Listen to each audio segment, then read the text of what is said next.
وی څوک چې د ورځې دا کلمه سل پیري ووایي لا اله الا الله وحده لا شریک له له الملک وله الحمد وهو على كل شيء قدیر. څومره اسانه ده لا اله الا الله وحده لا شریک له له الملک وله الحمد وهو على كل شيء قدیر. دا چې څوک د ورځې سل پیري ووایي الله ول دومره اجر ورکي لکه د چې لس غلامان د الله په لار کې آزاد کړل او سلی په عمل نامه کې لیکي ولیکل شي او سلی ګناهونه معاف شي مران شي او ټول ورځ به د شیطان نه محفوظي په دغه ورځ په دغه ورځ به ته شیطان نشي نږدې کېدی.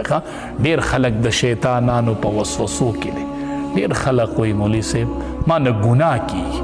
ډېر خلک نن ځوانان وایي مولوي صاحب موږ نه ګناه کېږي. زه ورته وایم